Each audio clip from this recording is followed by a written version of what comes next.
Thank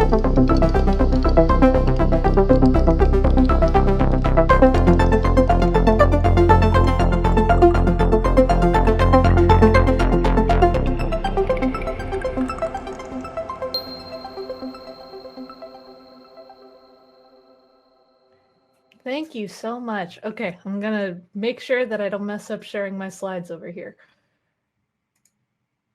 Okay.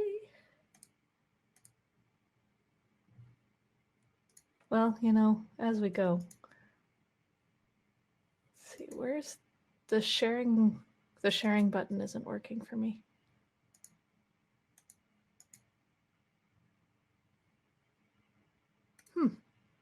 You're on Chrome. Oh, got it working. Okay, Okay. great.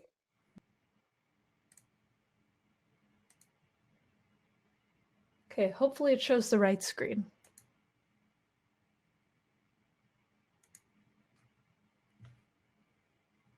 Oh my goodness. I promise I know what I'm doing.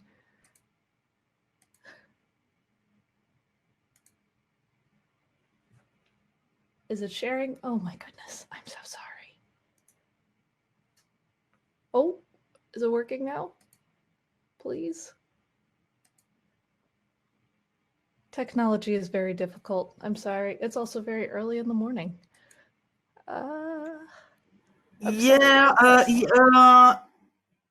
Right on below the screen, you have share screen. It doesn't work. Right. I'm clicking that, and I'm clicking share this screen in Firefox, and it's just not working. Oh, I think yeah, it's there's a problem with this platform. I think you better switch to Chrome. Switch to Chrome. Okay. Yeah. All right. Sorry for that. Oh yeah, other people are saying you need Chrome. Okay, sorry about that. I should have known that. Okay. Well, yeah, it's remote lovely team, seeing everybody until then. Yeah, that's surprising that's a limitation, but what can you do? Okay. This one, Remo, opening it up here. Okay. I think that means I have to leave here, but then I'll be right back. And I'm sorry about that, everybody. You have okay, I'll be right back. Yeah. See you back.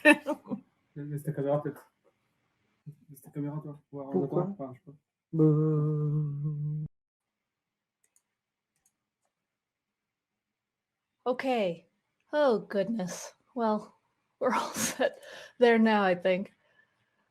Man, I even tested this last night. I was just like, ooh, I'm going to go on super, super late at night at like 1 a.m, right when the event starts for me to make sure everything is set. And it's always something. Anyway, I think we're all set now. Hello, everybody. I appreciate your patience with me. Thank you so much for having me. Bonjour. I do not speak French. Besides that, I'm saying goodbye. So we've got that going for me. So anyway, my name is Cassidy Williams, and I'm a Principal Developer Experience Engineer at Netlify. And today I want to talk about scaling yourself and building what works for you. And in my career, I've really just come to the conclusion that choosing tooling is very, very hard. And I have jumped around so many different tools throughout the years. This is just a very, very short list that I could come up with off the top of my head.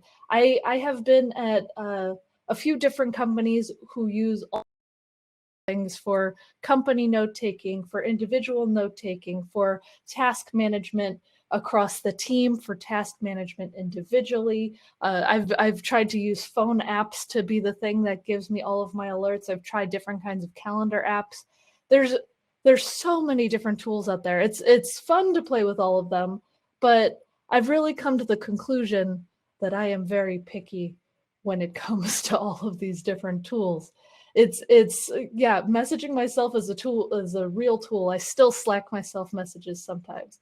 And when you're picky about tools, you start to realize, is this really the way? Maybe there's another tool out there for me that I can just solidify and start using. And There's this great quote from Alan Saporta: the best way to escape from a problem is to solve it. And as developers, a lot of times we're just like, oh, you know what? I could build something myself and I could make this a little bit better. And I don't think that's a bad thing. Sometimes people will be just like, no, no, no, there are tools out there for a reason. But I think sometimes you just have to solve the problem yourself. And so for myself, I built todometer. Todometer is a to-do app that I made for myself, and truly, it's very, very basic. The only thing that's exciting about it is that there's a progress bar at the top. And that progress bar at the top, it just starts to fill up whenever I start to complete my to-dos. And I love it because when I do that, I get a little bit of satisfaction, and seeing that progress bar makes me want to do a little bit more. It was a journey to realize that I wanted to build a to-do app for myself. This is my original design mock-up. It's a miracle that I have this screenshot even from 2016 when I first started just mocking this up in Sketch, and it was the first time I ever actually did something like this where I was designing something for myself for the first time. And then I built it. You can go to cast.run/todometer if you'd like to play with it. Again, it's very, very simple. It's not anything super fancy, but it's a desktop app that lets you have a to-do list in there. Now, the open source community makes projects like this possible. You can roll everything on your own, but when you have all of these things that you might want to be building yourself, if you want to build some kind of task management or list management or reminder thing, you can reinvent the wheel because you are, as you're building this yourself. But being able to use the open source community and all of the resources out there make projects like this so much easier to build for you, and it allows you to kind of build more tools for yourself a little bit faster. And so when I first did build todometer, I was using these open source technologies, and they're a little bit out of date now. Some people still use them, but I was using React, I was using Redux, I was using Moment.js, moment of silence for Moment.js, React Progress Bar, Electron, and less. And this was the most modern stack I could think of at the time that would really just get this done. And then I ended up rewriting the whole thing in 2020, taking out Redux, replacing Moment with Date FNS. I was using Reach UI so that way I could handle some accessibility things, kept using Electron, but just update a few parts of it, and then switched over to Sass as well. And all of these technologies were pretty simple to use. Building the actual core part of the app was relatively quick, but it's only because I was able to pull together all of these different technologies and kind of just make it happen. And I had a core baseline with that design that I made way back in 2016 and just kind of built off of it. Having tools that work for you is very, very important, so that way you can be productive and so you can scale your work. Because if you don't have tools like this that allow you to scale yourself so that way you can work a little bit faster, a little bit better, just improve these little things here and there so you don't have to repeat yourself, so you don't have to rack your brain to figure out, okay, what was that thing that I had to do, or what was that thing that I wrote down? Having these tools are so, so important. And a lot of times you don't actually have to build them yourself. Yes, this was a whole little segment of this talk where I'm talking about building something for myself, but doing this for myself was because I couldn't find the tool that was right for me. Tools out there that exist and that do amazing work, and I tried to come up with a ton of examples, and I found them, and I whittled them down to a couple of my favorites that I think just do a really good job of this. And so, for example, there's this tool called Lunch Money out there. It's a very simple personal finance and budgeting app made by one gal named Jen, who was just like, you know, the budgeting apps out there don't work for me. I'm just going to build this for myself. And I had a chance to talk to Jen, and it was so interesting speaking with her, because when she was building this application, this budgeting app, it started just as a spreadsheet between her and her husband, where she was just like, okay, you know what? I have a spreadsheet. I'm going to make this budgeting system work for us. And she came up with this very, very complicated spreadsheet. It was working really well for the two of them. And then her sister-in-law was saying, hey, you're pretty good at budgeting. Would you mind sharing that with me? And so she gave that to her. And they realized, this system works pretty well. I'm going to give it to my mom too. And they slowly started giving it to people and realized this is a pretty good system. And she started figuring out, how could I scale this? How would I improve here and here and figure all of this out? And eventually she was just like, I can make this into an app. And she started pulling in all of these open source tools. If you actually go to the Lunch Money website, she actually lists all of the tools that she uses, and you can see every single thing from the email sending to how she builds the front end, how she builds the back end, where she hosts it. It's really, really impressive. And she's ended up making this a tool that anybody can use for budgeting. And it's so cool because it started as something that she just built for herself because it was a tool that worked for her, because something didn't work necessarily that already existed. And then another one of my favorite examples is the note-taking app Obsidian. Obsidian is very, very cool. It's not only a note-taking app where you can write Markdown and just style your notes and everything and render like a PDF of your notes, but it also has this kind of mind mapping linking where you can link your notes together and kind of have a second brain of all of your different notes. And what's really cool about Obsidian, if you go to the About page, you can see the creators talking about this on their Discord and in their About page. They truly just started building this because they didn't like the other note-taking apps out there. And they were like, you know what, I'm going to try to build this for myself. And they realized other people could probably use this too.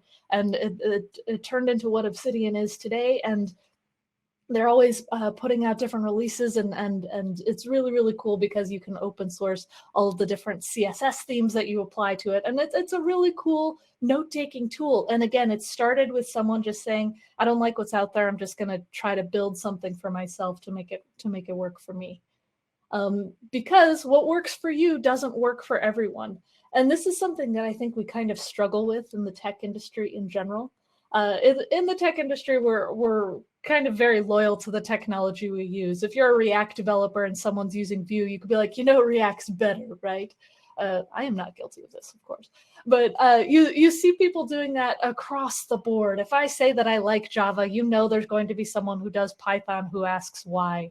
There's always something like that in this tech industry.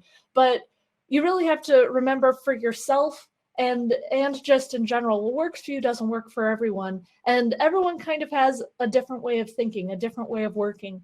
And if there isn't a tool out there that already exists, it might be worth building it for yourself. And who knows if it could turn into something like Lunch Money or like Obsidian or even todometer, where you build it and it works enough for you that or put it out there and share it with the world.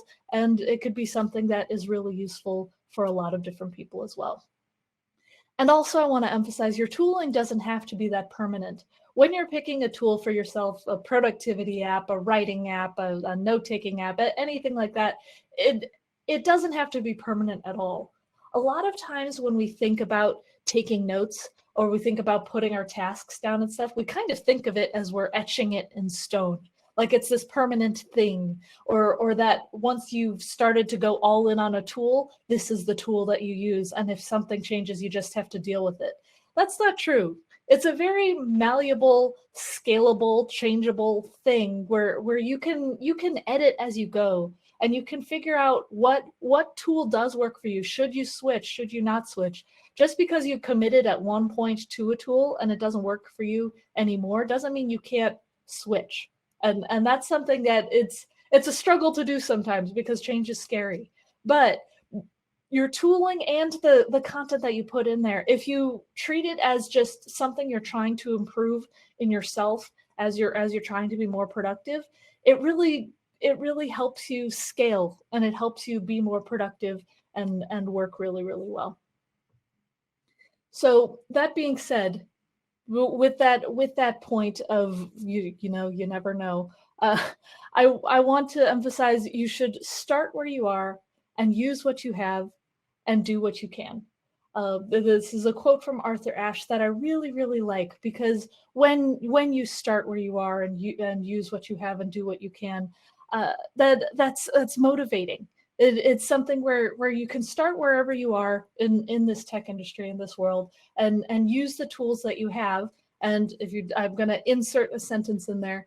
If you don't use what you have, you can build what you need.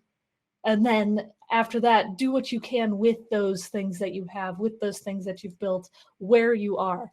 And this goes for a lot of different things, not just for being productive for yourself and getting your own tasks done, but also just for building for the community and working for the community. The dev community is ever growing and ever changing. And if you can kind of put your stamp on paying things forward to developers out there, you never know what might come back your way, and always start with kind of giving out to the community, doing what you can, and building tools that can make you the best developer that you can be, the best person that you can be, whether you're a developer, a designer, a product manager, anything in this industry. And I think we have a really great privilege to be able to build all of these different things and use them in a way that makes us feel powerful, because we can do this very cool thing and we can do it from scratch, or we can do it with existing tools out there and build on top of the open source community, build on top of all kinds of different tools that already exist, or build something from the ground up. We have so many options here. Now, I went a little fast on purpose because I wanted to kind of open this up to a little bit more of a conversation and discussion. I already see so many cool people in the chat sharing tools and stuff that they've made.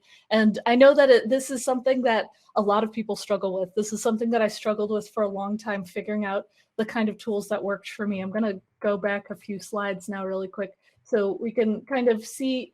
I saw some people actually use some of these tools that I used to use on here, and there's some tools that I still kind of use, some tools that I didn't use.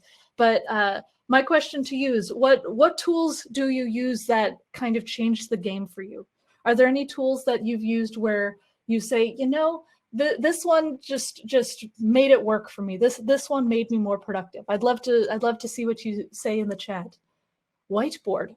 Oh, is Whiteboard an app, or is Whiteboard like an actual physical whiteboard? That's my question for you, because an actual physical whiteboard is an amazing tool. I definitely had one in my previous home, and I used it all the time. Yeah, a physical whiteboard, it's a great thing. My best open source contributions are small personal projects that have me solve a problem I have in the moment. Yeah, that's totally true. If you have a problem that you can solve in the moment, it doesn't have to be something that becomes a tool that you scale forever, but sometimes it really solves that one problem, and you never know if it's something that you can apply later. I still miss editorially. That did not last a long time. Oh, I didn't play with that one. It's always sad when a tool goes away. Pinboard for bookmarks. Oh, I just started using Raindrop for bookmarks myself, and that has really helped me keep my tabs down a lot. Just paper. I have a real notebook aside. I also use paper a lot. I admit, when I'm very stressed, I start writing things down in addition to putting it in my todometer app, just in case, because it's you never know. You just got to get your brain working. Google Jamboard helps us a lot for remote team meetings. I haven't used that one yet, but I've heard really good things. I made my own CLI tool for creating slides with Markdown. That's awesome. Oh, I bet that's so great for talks. I'm going to open that up in a new tab because I want to check out that project later. That's really cool. I'm old school too, so a notebook on the job for me. Yeah, no, I've got my notebook here and my pen here. You never know when you might need to sketch something out or just write something down. I'm really digging iOS shortcuts on the iPhone. I would love to hear what kind of shortcuts that you use, because I've played around with them and I haven't found one that's stuck, but I'll be curious to see which one works for you. Apple Notes to describe all the tasks I need to do. Yeah, that one's pretty nice, especially because it syncs across your account. Pinboard, also an Instapaper to share web pages. Oh, for offline reading, that's really nice for your Kindle. That's a great way to kind of get away from your computer screen as well. I never got into iOS shortcuts, but it looks awesome. I'm so lazy. Aren't we all? Dana, it's great to hear you in another conference too. I've built a tool for myself to scrape, store, and visualize my pension balance value. Oh, that's very neat. You know, this is a great question. I put it in GitHub, but I'm conscious that the code isn't production quality level. I think put it on GitHub anyway, because you never know if that tool might be useful for someone else. I know for a fact that my code isn't perfect in my To-Do-Meter app. But the thing is, a lot of times people just want to use the tool and don't look at the code anyway. But also, when you open source something, you never know if someone might be able to help out a little bit. And that's what's really awesome about the open source community. I use Digo for bookmarks. Ooh, I'll check that a lot. I do like the visual screenshot of the bookmark. That's what Raindrop has, and I use raindrop.io. I think the domain name is, and yeah, I can bookmark. I can tag the bookmark, and it has the screenshot of it, and that's a game changer sometimes when you want to differentiate between them. Let's see. We created an awesome tool to create slides in CodeLab. Ooh, I'm going to open that one up as well. That's neat. I did a bunch of Slack status triggers in iOS shortcuts. Oh, that's really great. And so is it based on the button on your phone? Oh yeah, it can give you a button on your phone to hit an API endpoint. That's awesome. That's a really cool idea. I was thinking about making a shortcut that it would take in my meeting calendar for the next day and then set my alarm for like a half hour before meeting so I can know when to wake up in the morning. These remote conferences and live streams with the chat bond the speaker. Yeah, I really wanted to make time for the chat in this one, because with remote conferences, a lot of times it feels like you're talking to a wall without the feedback. But when you can interact with the chat a little bit more, it makes it a little bit more fun and feels like a real in-person conference. I made my own static site generator twice. Wow, that's impressive. I'm very impressed with that. That's really cool. Checklists and Trello and Apple Notes are the closest to paper and pen lists for you. Yeah, that makes sense. I've seen, actually, speaking of static site generators, I saw someone actually make a static site generator based on Trello, where every time you move a card and stuff, it rebuilds the site. And so that's how they actually kept track of things and updated their personal website with that. They kind of used it as a CMS. It's really powerful. Voice memos. Voice memos are cool. I admit, I don't like the sound of my own voice. And so whenever I do a voice memo, I'm kind of just like, oh my gosh, why did you talk like that? I don't like it. It can be a widget or a home screen icon. I am pulling up this update Slack status. That one is awesome. I can see you have experience with Twitch live streams based on your interaction with the chat. I do live stream on Twitch. It's true. I can relate a lot to the tool struggle. After a year in DevRel, I just dropped all the notes, to-dos, and management tools that I used and only use VS Code with markdown files all stored in Git. That's an awesome idea. I could see that being really, really useful. And this, especially if you store it in Git, then you can see old versions of your notes. And if you deploy that to GitHub or something, even if it's a private repo, then you can share that across computers. That's a clever idea. I've seen there's also Foam, which is a tool in VS Code that allows you to have like that second brain concept while also taking notes in there. I do too many bash scripts just to help myself. I mean, hey, if it helps you, that's the whole point of this talk. Old school, but I'm so tired of the Twitter timeline mess, so I went back to RSS. You know, I think RSS is a gem that people kind of slept on for a while, but it's great. How do you balance your time for your jobs, talks, side projects, and Twitter content? You know, To-Do-Meter and a calendar. those are the ones that work for me the best. I should have put a section for calendar apps in here because I've tried a few different calendar apps, but the one that I'm currently using and I'm pretty happy with is VimCal. And what's nice about it, hence the name, it's like Vim because it allows you to control your calendar just with your keyboard for a lot of ways. And I've been using that, and it's nice and speedy because if I want to, for example, check availability, I hit the A button and then I just select all open times and it gives me a little text snippet I can send to people saying, are you available at this time? And if I want to, for example, change a date of something or had a smart event, I can just do a few key commands and it works. And that's the one that I like. And no, I can't quit Vim Calendar. Ha ha ha. What a joke. Pomodoro time tracking has been a lifesaver for me lately, I'm sure. I haven't tried Pomodoro yet, but I've seen a few live streamers and coworkers and stuff use that, and it seems to be a very productive way of doing things, of just heads down getting stuff done. I got to try that sometime. Curious about time management. Yeah, Tomato Timer, the Pomodoro stuff. You have an actual hourglass for Pomodoro. Wow, that's kind of cool. I have seen people get actual like tomato timers that they use where it's sitting in their kitchen or something. But it seems like a few of you use Pomodoro. I'll be curious to see if that's something that if that's something that's very common, because I only know a handful of people that do it, but that's impressive. You are kind of cool. That's awesome. I should really get a calendar app and use Pomodoro too. Yeah, and there's so many calendar apps out there. It's like there's Fantastical. I've heard Daybridge is a really cool one that's coming out soon. Even just figuring out which calendar works for you. I've never been into Google Calendar. It hasn't ever worked for me. But for example, I liked Apple Calendar, and then I switched over to VimCal, and I'm liking that for now. But again, it can be a malleable, changeable thing. If it doesn't work for you right away, you can always change it a little bit. You have 2 Pomodoro timers. Wow. Well, yeah, you are flexing on us, but I like it because that sounds really awesome. And I hope that there's a picture of it somewhere because I would love to see these 2 timers. That's so cool. Does anybody else use physical things? Not just the timers and the notebooks and the whiteboards, but are there other ones? I used to daily log with Notion. Interesting. I now use JML, a command line journaling tool, and it prints logs into a text file. That's very neat. That's very, very cool. Yeah, Notion, I tried to make my own like task management and Kanban board and stuff with Notion, and honestly it just wasn't fast enough for me. I've liked it for managing big projects that I'll do for myself.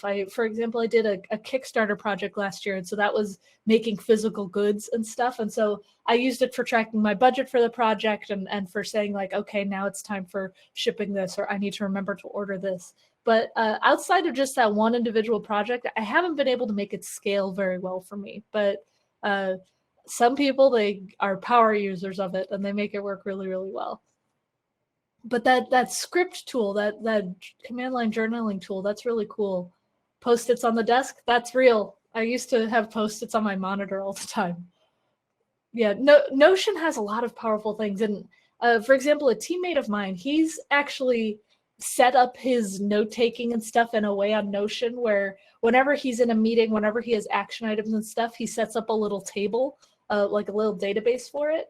And then he makes them all linked databases, and then he has a dashboard for himself. And so on his personal dashboard, he has a filter for all of the different meetings he's been, and it just lists, these are the recent meetings I was in, these are the current action items I have, and these are the projects I'm a part of. And it's amazing how he was able to filter it all this way. I use this one, this timeline timer mod that it's analog.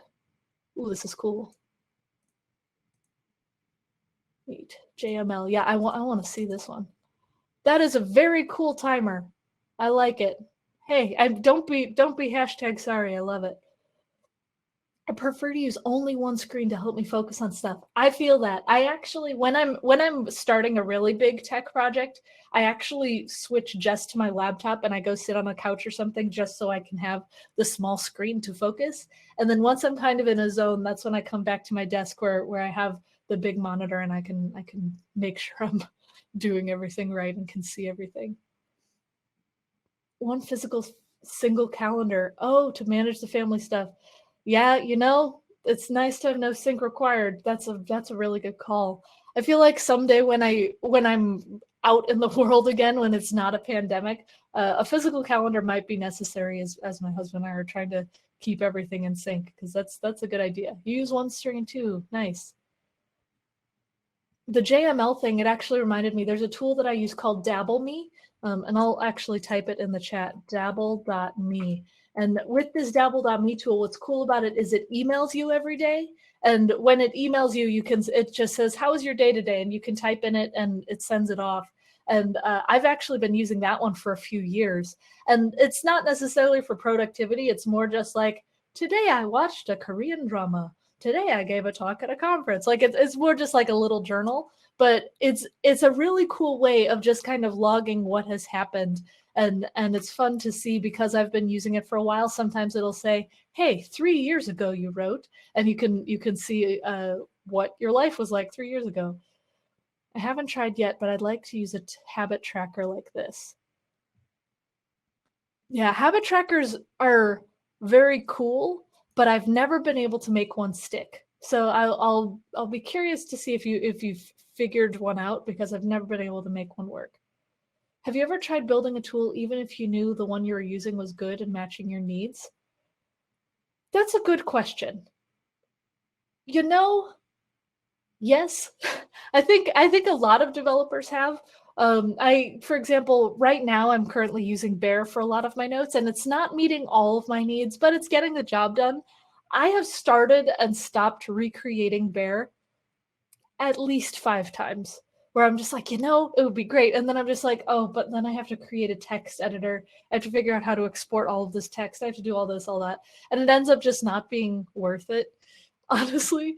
And so when you're building these tools, and it's not something that matches your needs necessarily, it's tempting to just build it yourself, but at the same time, sometimes it might be worth to just stick with what you have to save yourself a little bit of effort. I do think that there's a fine balance there, because you don't want to waste your own time if it's not going to work well. But if you end up building a tool that's amazing, it's totally worth your while. And so you kind of have to, the answer is it depends. Because for myself, I realized that making my own note-taking tool was not worth my time. Honestly, I wanted it to be, but it wasn't. But making a to-do app, it was. Let's see. Tools can help you scale. Do you think our industry is also good in keeping itself busy by spending too much time in the choosing process, and by the migration work needed to manage to change tooling? Yes, I think we spend way too much time on it. And granted, when you have a really large team, it's necessary to spend a little bit of time to make sure it really does work for your team. But sometimes, especially the migration work required to change tooling, sometimes it's really worth it. I'm actually doing a migration project right now with my job, and I'm upgrading and changing a few of the things in our code base to make it work better. And it was a sales pitch to say, hey, this is going to work for us, and we need to implement these changes, because then we can work faster in this way and that way. And we spent, in my opinion, way too much time trying to decide if we should do this migration path, and this upgrade path. But it's necessary sometimes. And I do think that a lot of times we get caught up in the yak shave, and we get caught up in the bike shedding, where we want to spend all this time to make something perfect. And sometimes it's better to make something work and then fix it a little bit more later. It's kind of that tool done is better than perfect. It's always good to iterate on these things. And if you spend a little bit too much time, that's only cutting into the time that it'll take to actually make those changes. I think switching does cost time, but it doesn't need to cost too much time, and it does often. For Habit Tracker, I was using Dailyo, but I was missing the API access, so I started to build my own. Ooh. I only use tools that allow exporting data now for future migration. That is really true, and that's so important for when you want to change things up. That's actually, I run a newsletter, and I can post a link to it later, but I run a weekly newsletter. And that was something that at first I was really nervous, because the one that I was using, it didn't have any migration things. And so I was just like, it's kind of like what I was saying before. I kind of had it etched in stone. I was like, okay, this is my newsletter tool. I'm stuck with it. And that tool just stopped working for me at one point. And luckily I found a tool that they kind of hacked the other one, and they're just like, okay, if you provide these things here, we can migrate all of your stuff from that tool into our new tool. And I switched to it, and it's been awesome, because again, it has API access, like one of you was just saying, and then it also allows exporting, and it's been really useful for me. And yeah, exporting is very, very key. And I think honestly, like GDPR stuff kind of helped with that too, to allow that kind of exporting. For Habit Tracker, I used Habitica for a while, but I totally forgot about it until today. And that's the problem with habit tracking tools for me. I always just end up forgetting about them. And then I'm just like, oh, well, I tried. Do you build your own keyboards? I do. I know one of you talked about this keyboard back here. I did build that one. I laser cut the case. The keyboard I'm typing on right now, I built it. I build a lot of keyboards. My wife's a big fan of Habitica, but the gamification aspect leaves me cold. She loves it though. Yeah, it works for some people and doesn't work for others. That's kind of like the app Duolingo for learning a new language. For a friend of mine, the gamification is the only thing that keeps her on the app. She's just like, I just always want to be number one in this ranking on Duolingo. Meanwhile, my mom, she speaks French actually, and she's been trying to keep up with her French on Duolingo because she doesn't have a lot of people to speak with, and she does not like the gamification side of it at all. She's just like, I just want to make sure that I remember the language because I don't want to forget it, and so she just uses it for that and it completely ignores the gamification side. The cool team about working for an investment bank with a super complex process and security that's changing the tool. 2 years of approval. Oh my goodness. 2 years of approval is a lot. Yeah, or the cool thing. Yeah. I think what was interesting about the pandemic is for a lot of financial institutions and a lot of government institutions, they were able to move a lot faster than usual for just their digital transformation and using more modern tools and modern things and stuff a lot faster than they normally would because they had to in the pandemic because they had to keep up with everything. And I just thought that was really interesting to see. I used Habitica for quite some time, but it feels too complex to keep up with it. Well, community is pretty cool, active, and helpful.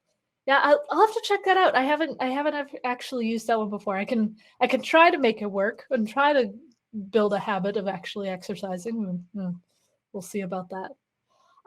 So anyway, I wanted to kind of be aware of the time. We have I think 20 minutes left, which is I could talk for a very long time, and so I wanted to make sure that there's time to interact a little bit more. So please do ask your questions so I can get those answered.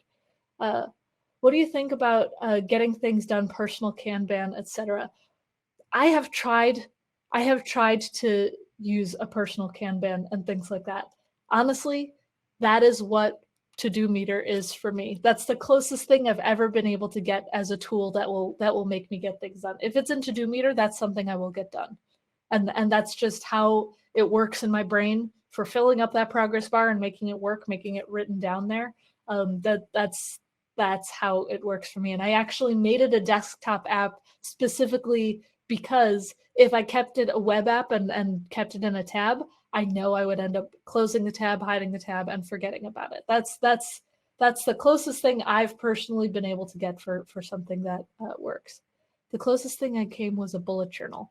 Bullet journals are cool. I haven't been able to stick to one well. I have to-do apps and things that I've written down in my notebook here, and it kind of works for me, but I haven't come up with a good system, so I haven't been able to keep a handwriting journal that works really well for me.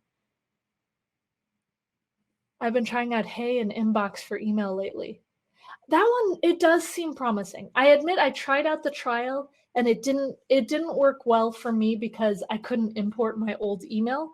And that was really important to me because if I was going to go all in on this new email tool, I would need to at least be able to access my old email sometimes. And I didn't want to keep hopping between Gmail and then back to Hey, Gmail and back to Hey. But I think it has a cool concept. I love the screener aspect of it. I think it's neat, but yeah, like you said, it still needs a few features before I would be able to go all in on it. I use a Mac at work and Brew is so slow, so I started using a package manager, which I use on my Mac and Linux computer. Oh, cool. And so you use a package manager for your own stuff? That's neat. I didn't know that was a thing, and that's very cool. A homebrew. Yeah, exactly. Huh. That's pretty cool. I am going to look into that because whenever I set up a new Mac for work as well, that's a whole thing I have to deal with. One thing that was kind of frustrating for me is I had kind of the perfect bash RC that I've been working on over the years for like 8 years now, trying to perfect it more and more and more. And then with the newest Macs, they switched them to ZSH instead of bash. And my bash RC, it didn't work, and I was so sad. And I know you can convert it. And so I did convert some of it to work, but it was one of those things where I was just like, dang, tools are not permanent. And this is something that will change and stuff. And so you just kind of have to adapt and then build something or figure out something that really does work for you, for sure. What other questions do you have? I want to make sure I can answer all of them before we close out for the day. Have you automated anything cool for yourself? Smart's home stuff. Ooh, yes, smart home stuff is really neat. I'm actually in a temporary apartment right now. I'm going to be moving pretty soon.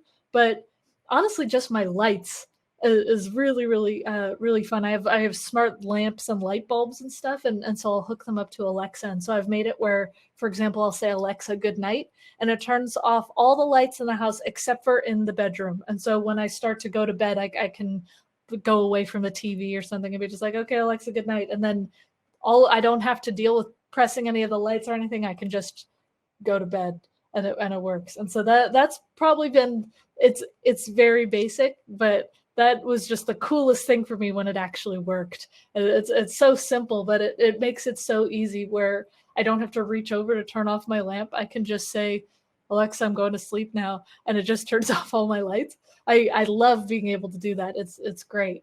In terms of other sorts of automation, I've built a small tool, and it's so ugly, I never will show it to anybody. But in writing my personal newsletter, I have an interview question of the week in there, and people will submit answers to the interview question of the week. And I have a little workflow for that probably could be a little bit smarter, but it works for me now. And so I'm just kind of using it until I do it a little bit better. And so in Bear, I take the link to someone's submission and their name, and I just put it on one line. And slowly I come up with a whole list for the week of all of the responses. And then once I get to the end of the week, when I'm rewriting the newsletter for the next week, I put that through a script, and it generates the HTML and just all of the things that I need. So that way I can paste that into my newsletter, and then I can add the new interview question of the week at the end of that. And it's a small little automation script, but it saves me so much time, especially if sometimes I do harder questions, sometimes I do easier ones. And when I do an easier question, I get tons and tons of responses, which is great. But I was handwriting all of the HTML for each of those links, and it took so long. And so just having that little script for myself, it's saved me a solid half hour every single week. Let's see. Have you found new needs for tools with the COVID situation and lockdowns and stuff? You know, I've been working remotely for a while. I've been working remotely for a couple, 2 or 3 years, but working in a pandemic is very different from working remotely normally, because normally I can go to a cafe or I can go to the library or something if I want to get out of the house. And so I've found for myself, first of all, I've need to build certain tools and kind of have certain notifications and stuff set up, because both my husband and I are working from home now.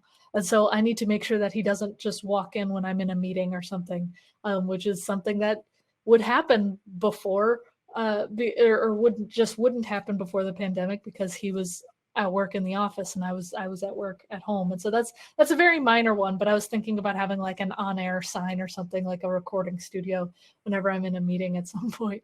But then also really just kind of, I've been trying to manage my notes better. I mentioned that Obsidian app, and I'm slowly moving a few things over there. I'm kind of waiting for them to have a mobile app before I go all the way in on it.